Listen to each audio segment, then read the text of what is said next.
నమస్కారం uptake jobs కి స్వాగతం నేను వివేక్ ఇవాళ కరెంట్ అఫైర్స్ లో భాగంగా మనం చర్చించుకోబోయే కరెంట్ అఫైర్ ఎపిసోడ్ అంశం స్పెషల్ కేటగిరీ స్టేటస్ మొన్న 4వ తారీఖు ఆంధ్రప్రదేశ్ రాష్ట్ర శాసనసభ ఎన్నికలు వచ్చిన తర్వాత ఎన్నికలు వచ్చిన తర్వాత కాదు ఎన్నికల ఫలితాలు వచ్చిన తర్వాత అట్ ద సేమ్ టైం అప్పుడే లోక్సభ యొక్క ఎన్నికల ఫలితాలు కూడా రావడంతో చాలా మంది నోట్లో considering the results that happened ఒకటి ఆంధ్రప్రదేశ్లో కూటమి ఎవరైతే 3 పార్టీలు ఉన్నారో వాళ్ళందరూ కలిసి ప్రభుత్వం ఏర్పాటు చేస్తారని తెలిసిన తర్వాత అటువైపు కేంద్రం దగ్గరికి వచ్చేసరికి బీజేపీకి ఏమో రావాల్సిన సింగిల్ పార్టీ మెజారిటీ రాలేదు అని చెప్పి అందరి నోట్లోనూ కూడా ఒకటే మాట ఒకటే అంశం గురించి చర్చ.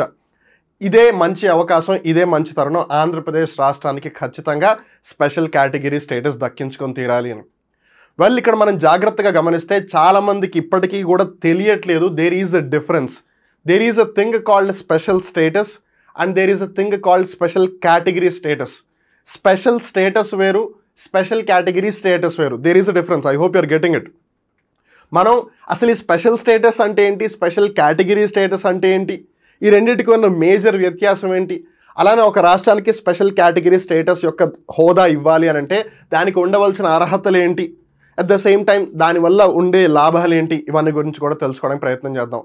And by the end of the discussion in this video you will be getting to know ఒకవేళ ఆంధ్రప్రదేశ్ రాష్ట్ర ప్రభుత్వానికి సంబంధించి ఎవరైతే ఆ కూటమిలో ఎవరైతే ఉన్నారో వాళ్ళందరూ ఒకవేళ కేంద్ర ప్రభుత్వాన్ని మాకు ఆ హోదా ఇవ్వాలి అని అంటే వాళ్ళు ఇంతకీ స్పెషల్ స్టేటస్ అడుగుతున్నారా, స్పెషల్ కేటగిరీ స్టేటస్ అడుగుతున్నారా అని మీకు క్లారిటీ వచ్చేస్తుంది.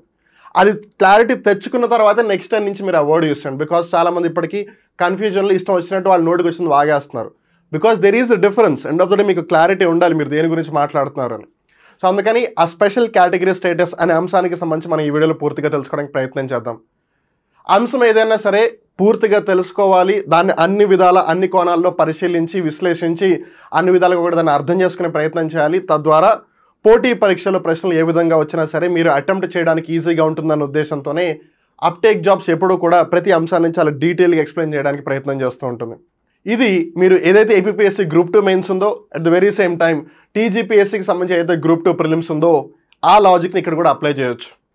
ఇక్కడ మీకు ఫుల్ కోర్స్లో భాగంగా ప్రతి టాపిక్ని, నోటిఫికేషన్ ఉన్న అంశాలని ప్రతి టాపిక్ని కూడా డీటెయిల్గా ఎక్స్ప్లెయిన్ చేస్తూ దానికి సంబంధించిన పీడిఎఫ్ స్టడీ మెటీరియల్ని యాప్లో ప్రొవైడ్ చేస్తూ ఆ టాపిక్స్ ఏవైతే ఉన్నాయో వాటికి సంబంధించిన టాపిక్ వైజ్ టెస్ట్లను ఇస్తూ ఆ టాపిక్ వైజ్ టెస్ట్లకి సంబంధించిన వీడియో ఎక్స్ప్లెనేషన్ అన్నీ కూడా మీకు అప్టేక్ జాబ్స్ ప్రొవైడ్ చేస్తుంది.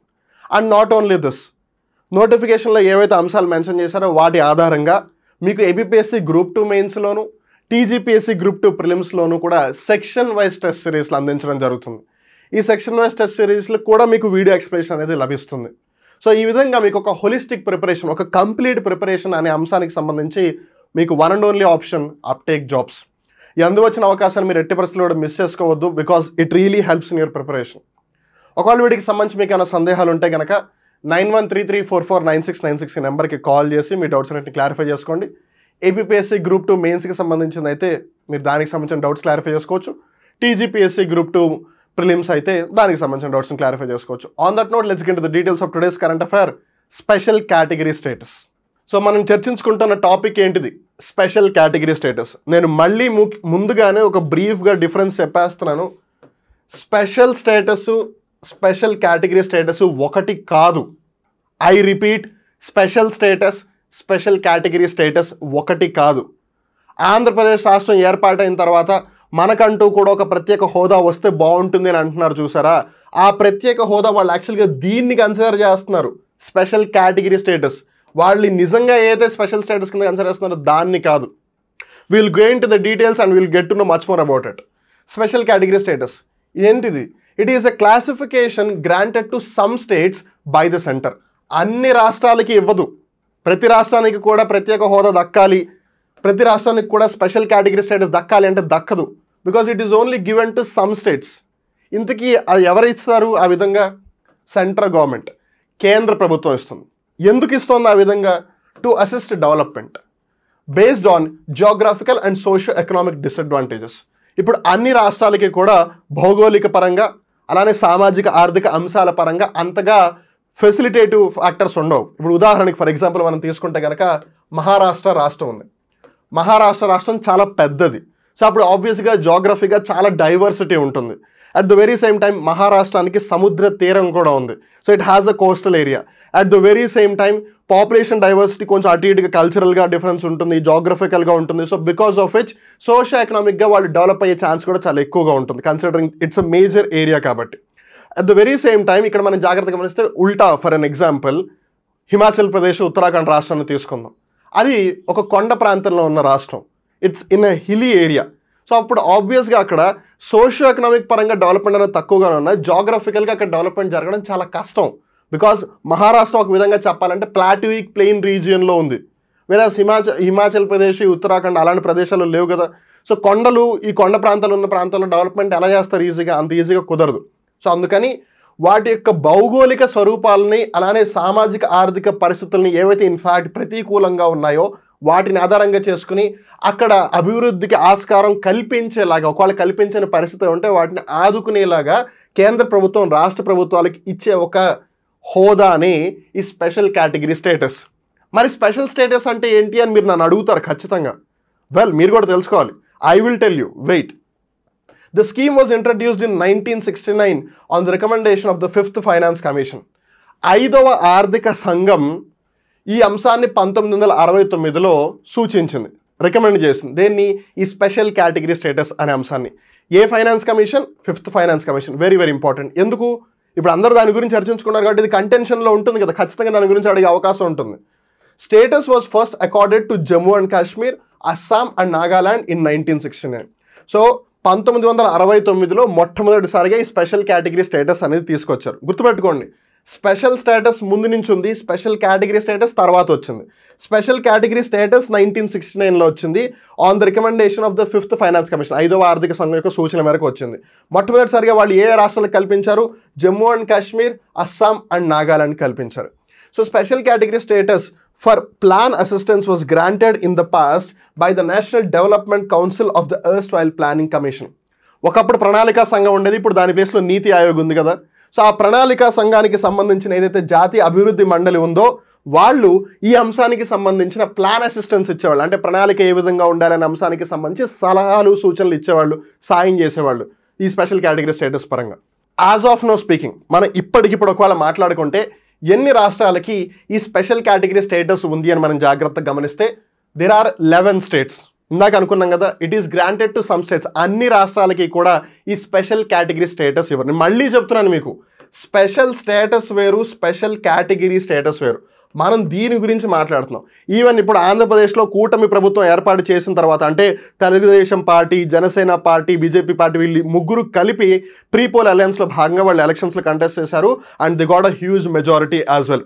సో ఇప్పుడు వాళ్ళు ప్రభుత్వాన్ని ఏర్పాటు చేస్తున్నారు కాబట్టి, అండ్ కన్సిడరింగ్ అక్కడ కేంద్ర ప్రభుత్వం దగ్గర లోక్సభలో బీజేపీకి సింపుల్ మెజారిటీ రాలేదు, సింగిల్ పార్టీగా ఒక కోalition గవర్నమెంట్ని ఫామ్ చేసింది. సో కోalition సంకీర్ణ ప్రభుత్వం కాబట్టి బీజేపీ కొంచెం వీక్గా ఉంది. ఇదే అదనుగా, ఇదే అవకాశంగా తీసుకుని ఆంధ్రప్రదేశ్ రాష్ట్రానికి సంబంధించిన ప్రభుత్వ సభ్యులు ఎవరైతే ఉన్నారో వాళ్ళందరూ కొంచెం ప్రెషర్ పెడితే ఆంధ్రప్రదేశ్కి స్పెషల్ కేటగిరీ స్టేటస్ వచ్చే దానికి ఇది కరెక్ట్ సమయం అని అందరూ దీని గురించి డిస్కస్ చేస్తున్నారు. అందుకే మనం కూడా డిస్కస్ చేస్తాం. So whatever that they are trying, వాళ్ళు ఏదైతే అదను ఇదే అడగడానికి అని అంటున్నారో అది ఇది కాదు. సో ప్రస్తుతానికి ఈ స్పెషల్ కేటగిరీ స్టేటస్ 11 రాష్ట్రాలకు ఇచ్చారు. అవి ఏంటి అంటే Assam, Nagaland, Himachal Pradesh, Manipur, Meghalaya, Sikkim, Tripura, Arunachal Pradesh, Mizoram, Uttarakhand and Telangana which have been accorded the special category status. So ఇక్కడ మనం జాగ్రత్తగా గమనిస్తే కనుక 1969లో ఫస్ట్ టైం ఇచ్చారు ఈ స్పెషల్ కేటగిరీ స్టేటస్ అని మనం ఇందాక తెలుసుకున్నామా. అప్పుడు దేనికి ఇచ్చారు వాళ్ళు? ఒకటి జమ్మూ అండ్ కాశ్మీర్కి ఇచ్చారు, అస్సాంకి ఇచ్చారు, నాగాలాండ్కి ఇచ్చారు. అండ్ ఇక్కడ మనం జాగ్రత్తగా గమనిస్తే అస్సాము, నాగాలాండ్, అలానే మణిపూర్, మేఘాలయ, సిక్కిము, త్రిపుర, అరుణాచల్ ప్రదేశ్, మిజోరాం ఇవేమో కూడా నార్త్ ఈస్టర్న్ రీజన్లో ఉన్న రాష్ట్రాలు. అక్కడ డెవలప్మెంట్ ముందు నుంచి కూడా అంతగా ఎక్కువగా జరగలేదు. అండ్ మోర్ ఓవర్ అది hilly reason 1. And at the same time ఇక్కడ మనం ఈ ఉత్తరాఖండ్ అలానే హిమాచల్ ప్రదేశ్ని గమనిస్తే కనుక అవి కూడా హిల్లీ రీజన్స్ ఉన్న స్టేట్సే కాబట్టి వాటిని ఆ విధంగా కన్సిడర్ చేశారు. మీరు అనొచ్చు, మరి మీరు జమ్మూ అండ్ కాశ్మీర్ అని ఇందాక 1969లో చెప్పారు కదా, ఇక్కడ జమ్మూ అండ్ కాశ్మీర్ ఎందుకు లేదు అని. Because now it's no more state కాబట్టి దానికి ఇంకా స్టేట్ హుడ్ తిరిగి వెనక్కి ఇవ్వలేదు.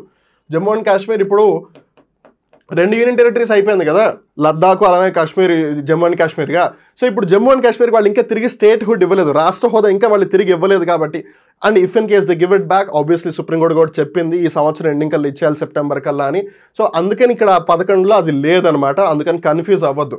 అండ్ మరి తెలంగాణ ఎందుకు వచ్చిందంటే అది కొత్తగా ఏర్పాటైన రాష్ట్రం. సో కొత్తగా ఏర్పాటైన రాష్ట్రానికి ఆబ్వియస్గా అవసరాలు చాలా ఎక్కువగా ఉంటాయి, వాటి యొక్క డిమాండ్స్, వాటి యొక్క సిచ్యువేషన్స్ వేరేలా ఉంటాయి. కాబట్టి ఆ సర్కమ్స్టాన్సెస్ని కన్సిడర్ చేస్తూ తెలంగాణ కూడా ఆ లిస్ట్లో ఉందన్నమాట. అందుకని ఈవెన్ దో ఇది ఒక హిల్లీ రీజన్లో ఉన్న ప్లేస్ కాకపోయినా still it has got it's thing. So అందుకని అలా 11 రాష్ట్రాలకు ప్రస్తుతం ఈ స్పెషల్ కేటగిరీ స్టేటస్ ఉందన్నమాట. Telangana the newest state of India was accorded as it was card out of another state which is Andhra Pradesh. కానీ ఇప్పుడు వీళ్ళు కూడా ఆబ్వియస్లీ తెలంగాణ కోల్పోయారు and considering majority of the thing Hyderabad వెళ్ళిపోయింది కాబట్టి ఆంధ్రప్రదేశ్ నుంచి వాళ్ళకు కూడా ఏదో ఒక విధంగా సాయం అనేది లభించాలి. వాళ్ళు ఎప్పటి నుంచి అడుగుతున్నారు కన్సిడరింగ్ సిన్స్ 2014. బట్ అన్ఫార్చునేట్లీ అది వాళ్ళకి దక్కలేదు. అండ్ నా ఇప్పుడు ఇదే ఛాన్స్ అని డిస్కషన్లోకి వచ్చింది, ఇది కంటెన్షన్లోకి వచ్చింది. Special category status is different from special status which imparts enhanced legislative and political rights, while SCS deals with only economic and financial aspects. ఇప్పుడు అర్థమైందా?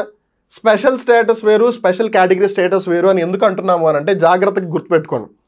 ఈ స్పెషల్ స్టేటస్ ఏదైతే ఉందో అది బేసిక్గా లెజిస్లేటివ్ అలానే పొలిటికల్ రైట్స్కి సంబంధించి ఒక ప్రత్యేక హోదా ఇస్తుంది. ఫర్ ఎగ్జాంపుల్ జమ్మూ అండ్ కాశ్మీర్కి సంబంధించి ఆర్టికల్ 370 ఒకప్పుడు 370వ ప్రకరణ ఉండేదా, 2019లో దాన్ని స్క్రాప్ చేసేశారు. బట్ బిఫోర్ దట్ అంతకుముందు ఈ ఆర్టికల్ 370 ప్రకారం జమ్మూ అండ్ కాశ్మీర్కి ఒక విధంగా చెప్పాలి అని అంటే ప్రత్యేక రాజ్యాంగం లాగా ఉండేదా, దానికంటూ ప్రత్యేక రాష్ట్ర జెండా ఉండేదా, దానికంటూ స్పెషల్ ప్రివిలేజెస్ ఉండేవా? కొన్ని యాక్చువల్గా ఇండియా మొత్తం ఇంప్లిమెంట్ అయ్యేవి కూడా కొన్ని కాశ్మీర్లో ఇంప్లిమెంట్ అయ్యేవి కాదు.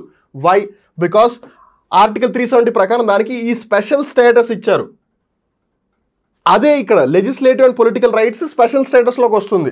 స్పెషల్ కేటగిరీ స్టేటస్ అంటే ఏంటి? ఓన్లీ ఆర్థిక పరమైన అంశాలకి సంబంధించి, అక్కడ శాసనపరమైన అలానే రాజకీయపరమైన ఎటువంటి స్పెషల్ హోదాలు ఉండవు. So special status is all about more of legislative and political power. For example Jammu and కాశ్మీర్కి ఆర్టికల్ 370 ప్రకారం ఒకప్పుడు ఏదైతే ఇచ్చారో అది. Special category status is more కదా, in fact completely economic and financial aspects, ఆర్థిక పరమైన అంశాలకి సంబంధించి మట్టుకే ఆ హోదా ఇస్తారు. And that is what special category status is all about. So ఇప్పుడు ఆంధ్రప్రదేశ్ స్పెషల్ కేటగిరీ స్టేటస్ అడుగుతుండే దాని అర్థం ఏంటి? వాళ్ళు దీని గురించి అడగట్లేదు, దీని గురించి అడుగుతున్నారు, మాకు ఆర్థికంగా అభివృద్ధి అవ్వడానికి సాయం చేయండి అని. బికాజ్ రాజకీయంగా అలానే శాసనపరంగా ఆంధ్రప్రదేశ్ ఈజ్ వెల్ ఎస్టాబ్లిష్డ్. మరి ఒక రాష్ట్రానికి స్పెషల్ కేటగిరీ స్టేటస్ ఇవ్వాలి అని అంటే ఏ అంశాలను కన్సిడర్ చేస్తారు? Hilly and difficult Tarain. ఒకటి, అక్కడ కొండ ప్రాంతాలు, పర్వత ప్రాంతాలు ఎక్కువగా ఉంటే ఆబ్వియస్లీ ఇప్పుడు ఫర్ ఎగ్జాంపుల్ ఒక ఏరియా ఇలా ప్లెయిన్గా ఉంది, మీరు ఒక బిల్డింగ్ కట్టాలి అన్నా, ఒక రోడ్డు వేయాలి అన్నా, ఒక రైల్వే ట్రాక్ని వేయాలన్నా, ఏం చేయాలన్నా సరే చాలా సులువుగా అయిపోతుంది. కానీ ఒకవేళ ఏదైనా ప్రాంతం ఇలా ఉంటే అప్పుడు మీరు ఎక్కడ రోడ్డు వేస్తారు, ఎక్కడ రైల్వే ట్రాక్ వేస్తారు, ఎక్కడ ఒక బిల్డింగ్ కడతారు, అది చాలా కష్టం అవుతుంది. Low population density and or sizable share of tribal population. ఎక్కడైనా సరే ఒకవేళ గిరిజన జనాభా ఎక్కువగా ఉన్నా, లేదు ఒకవేళ జనాభా యొక్క సాంద్రత చాలా తక్కువగా ఉన్నా, మీరు north eastern states Arunachal Pradesh లాంటి రాష్ట్రాలు చూస్తే అక్కడ కిలోమీటర్కి 15 మంది కన్నా ఎక్కువ ఉండరు డెన్సిటీ పరంగా. వేరాజ్ మనం ఉత్తరప్రదేశ్, బీహార్ ఇవన్నీ చూస్తే కనుక 900, 800 అలా ఉంటుందన్నమాట పాపులేషన్ డెన్సిటీ. సో అలా జనాభా సాంద్రత ఎక్కడైతే తక్కువగా ఉంటుందో, లేదా ఎక్కడైతే గిరిజన జనాభా ఎక్కువగా ఉందో ఆ రాష్ట్రాలు. అలానే strategic location along international borders. ఇప్పుడు మనం జాగ్రత్తగా గమనిస్తే ఇటు జమ్మూ అండ్ కాశ్మీర్ అవ్వచ్చు, ఆఫ్ కోర్స్ ఇప్పుడు యూనియన్ టెరిటరీ కార్డు ఇందాక 11 లిస్ట్లో లేదు, but still it is there. అలానే హిమాచల్ ప్రదేశ్ అవ్వచ్చు, ఉత్తరాఖండ్ అవ్వచ్చు, అరుణాచల్ ప్రదేశ్ అవ్వచ్చు, ఇవన్నీ కూడా కంట్రీస్తో సరిహద్దులను షేర్ చేసుకుంటున్నాయి కదా. ఒకవైపు పాకిస్తాన్ ఉంది, ఇంకోవైపు చైనా ఉంది, అట్లా. సో అవి ఇంపార్టెంట్ ఏరియాస్ అయిపోతాయి. కాబట్టి అక్కడ ఎకనామిక్ డెవలప్మెంట్ జరగకపోతే అప్పుడు ఆబ్వియస్లీ ఏమవుతుంది, చాలామంది ఒక విధంగా అక్కడ సివిల్ వార్ లాగా పరిస్థితులు తీసుకొచ్చేస్తారు. వాళ్ళు ఉన్న గవర్నమెంట్కి అగేన్స్ట్గా మేము ఆ దేశంలో కలిసిపోతాం, మమ్మల్ని వదిలేసేయండి అని అలా ఏవో యాంటీ ఇన్కంబెన్సీ లేదా యాంటీ నేషనల్ థింగ్స్ని తీసుకొస్తారనమాట. అందుకని అలా స్ట్రాటజిక్ ఇంపార్టెంట్ అయిన లొకేషన్స్ని, economic and infrastructural backwardness, so ఆర్థికంగా అలానే ఇన్ఫ్రాస్ట్రక్చర్ పరంగా కూడా వెనకబడి ఉన్న ప్రాంతాలు, అలా non viable nature of state finances.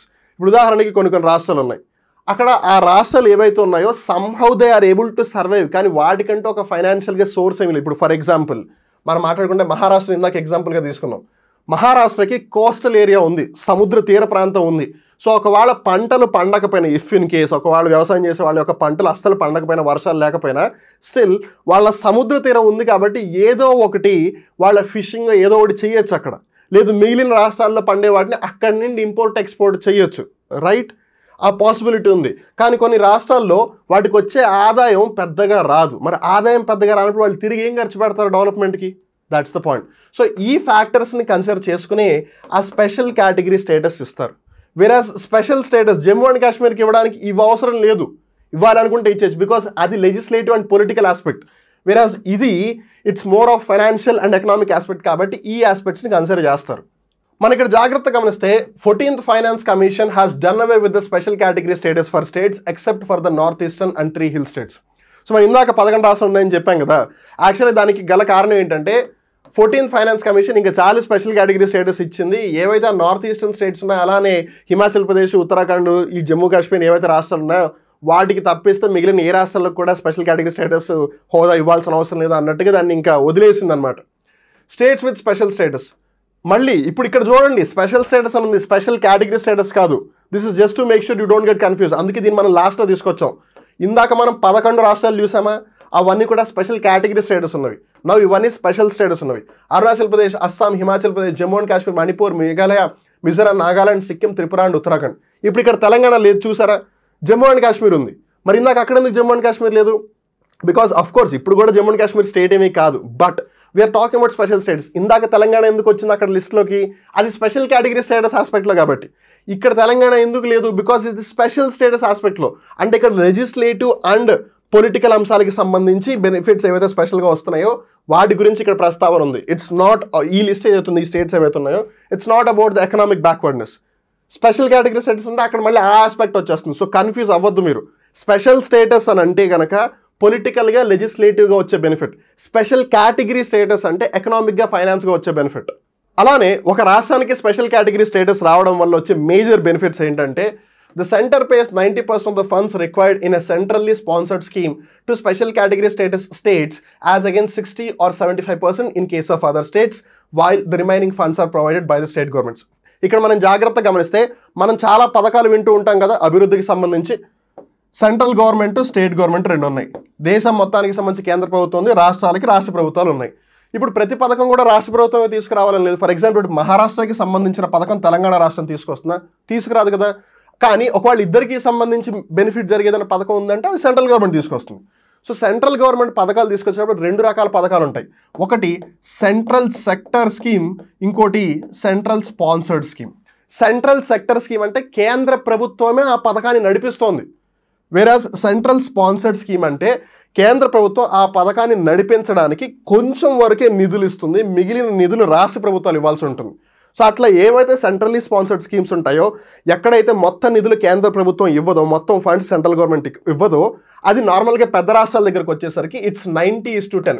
అంటే ఒకవేళ ఏదైనా కార్యక్రమానికి 100 కోట్లు ఖర్చు పెట్టాలి సెంట్రల్ స్పాన్సర్డ్ స్కీమ్లో భాగంగా అంటే 90 కోట్లు సెంట్రల్ గవర్నమెంట్ వస్తుంది. ఒకవేళ దానికి ఆ స్పెషల్ కేటగిరీ స్టేటస్ ఉంటే.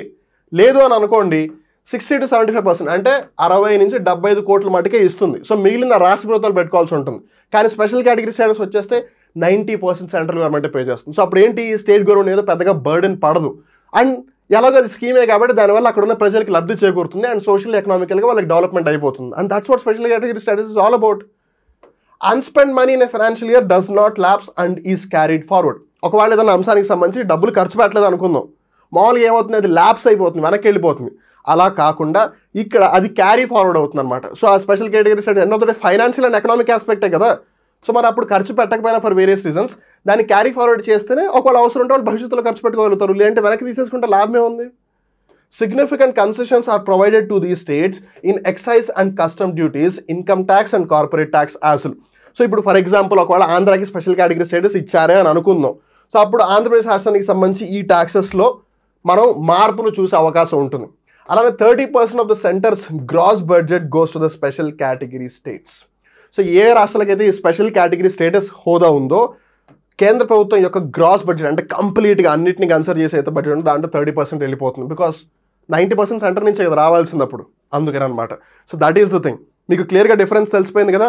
స్పెషల్ స్టేటస్ వేరు, స్పెషల్ కేటగిరీ స్టేటస్ వేరు. మనం ఒకవేళ తెలంగాణ రాష్ట్రం గురించి మాట్లాడితే తెలంగాణ రాష్ట్రానికి స్పెషల్ కేటగిరీ స్టేటస్ ఉంది, స్పెషల్ స్టేటస్ లేదు. ఇప్పుడు ఆంధ్ర ఎవరైతే ప్రజలు అందరూ డిస్కస్ చేసుకున్నారో గవర్నమెంట్ కూడా మేబీ వీలైతే తీసుకురావాలనుకుంటుందో అది కూడా special category status, special status కాదు. సో మనం వాడుకలో దాన్ని ప్రత్యేక హోదా చేసేసాము. కానీ ప్రత్యేక హోదా అంటే స్పెషల్ స్టేటస్ అవుతుంది, ప్రత్యేక రాష్ట్ర హోదా కాదు. స్పెషల్ కేటగిరీ స్టేటస్ వేరు. So try to get that thing in your mind. So that is the thing. చూసారు కదా, స్పెషల్ స్టేటస్ వేరు, స్పెషల్ కేటగిరీ స్టేటస్ వేరు. ఒకవేళ ఏదైనా రాష్ట్రానికి స్పెషల్ కేటగిరీ స్టేటస్ హోదా దక్కాలి అని అంటే వాటికి ఏ ఫ్యాక్టర్స్ని కన్సిడర్ చేస్తారు. ఒకవేళ ఏదైనా రాష్ట్రానికి ఆ విధంగా స్పెషల్ కేటగిరీ స్టేటస్ హోదా ఇస్తే దానికి ఏ విధమైన బెనిఫిట్స్ వస్తాయి. సో ఇప్పుడు ఆంధ్రప్రదేశ్ గవర్నమెంట్ కూడా ట్రై చేస్తుంది దేనికి, స్పెషల్ కేటగిరీ స్టేటస్కి, స్పెషల్ స్టేటస్ కాదు. ఈవెన్ దో వార్తల్లో వార్తాపత్రికల్లో ఎక్కడైనా సరే స్పెషల్ స్టేటస్ అని వాళ్ళు ప్రత్యేక హోదాని సింపుల్గా చెప్పేసిన, don't get confused now that you have clarity with you. So ఇలా ప్రతి అంశానికి సంబంధించి వివరంగా తెలుసుకుంటూ కాంపిటేటివ్ ఎగ్జామ్స్లో ఖచ్చితంగా మార్కులు తెచ్చుకోవాలని అనుకుంటే అప్టేక్ జాబ్స్ యాప్ ప్రొవైడ్ చేసే కోర్సెస్ని మీరు వెంటనే పర్చేస్ చేసుకోవచ్చు. యాప్ని మీరు గూగుల్ ప్లే స్టోర్లోకి వెళ్ళి ఇన్స్టాల్ చేసుకోవచ్చు. సో ప్రస్తుతం టీజీపీఎస్సీ, ఒకప్పుడు టీఎస్పీఎస్సీ, ఇప్పుడు టీజీపీఎస్సీ గ్రూప్ 2 ప్రిలిమ్స్కి సంబంధించి, అలానే ఏపీపీఎస్సీ గ్రూప్ 2 మెయిన్స్కి సంబంధించి కోర్సెస్ రన్ అవుతున్నాయి. ఇక్కడ మీకు ఫుల్ కోర్స్లో భాగంగా నోటిఫికేషన్లో ఉన్న టాపిక్స్కి సంబంధించిన ఫుల్ సిలబస్ని ఎక్స్ప్లెయిన్ చేస్తూ, వాటికి సంబంధించిన పీడిఎఫ్ మెటీరియల్ని ప్రొవైడ్ చేస్తూ, వాటికి సంబంధించిన టాపిక్ వైజ్ టెస్టులకు సంబంధించి మీకు వీడియో ఎక్స్ప్లెనేషన్తో పాటు టెస్ట్ని ఇస్తున్నారు. ఎట్ ద సేమ్ టైం దానికి సంబంధించి సెక్షన్ వైజ్ టెస్టులు కండక్ట్ చేస్తూ వాటికి సంబంధించిన వీడియో ఎక్స్ప్లెనేషన్ కూడా మీకు ప్రొవైడ్ చేస్తుంది అప్టేక్ జాబ్స్ యాప్. ఈ వచ్చిన అవకాశాన్ని మీరు సద్వినియోగం చేసుకుని మీ జీవితంలో ప్రభుత్వ ఉద్యోగం సాధించాలి అని ఏదైతే లక్ష్యం ఉందో దాన్ని నెరవేర్చుకుంటారని మనస్ఫూర్తిగా ఆశిస్తూ ఈ వీడియోని వీలైనంత మందికి షేర్ చేయండి. Because end of the day చాలా మందికి కన్ఫ్యూజన్ ఉంది అండ్ చాలామంది తెలిసి తెలియక కొంచెం కొద్ది పరిజ్ఞానంతో మాట్లాడుతున్నారు. Now that you have the clarity with you, please spread the word about it. It would be a great help to us. ఒకవేళ అప్టేక్ జాబ్స్ యూట్యూబ్ ఛానల్కి మీరు మొట్టమొదటిసారిగా వచ్చినట్టయితే ఛానల్ సబ్స్క్రైబ్ చేసుకోవడం మటుకు మర్చిపోవద్దు. అలానే దాని పక్కన బెల్ బటన్ కూడా ప్రెస్ చేయండి, సో దట్ ఎప్పటికప్పుడు ఇలాంటి ఇంట్రెస్టింగ్ ఇన్ఫర్మేటివ్ కంటెంట్ వచ్చిన మీరేమీ మిస్ కారు. సో మళ్ళీ ఇంకో రోజు ఇంకో కొత్త కరెంట్ అఫైర్ ఎపిసోడ్లో కలుద్దాం. అప్పటి వరకు చూస్తూ ఉండండి అప్టేక్ జాబ్స్. మిమ్మల్ని మీరు అప్డేట్ చేసుకుంటూ ఉండండి, పక్కన వాళ్ళని కూడా అప్డేట్ చేయండి. అప్పటి వరకు నేను మీ వివేక్. నమస్కారం.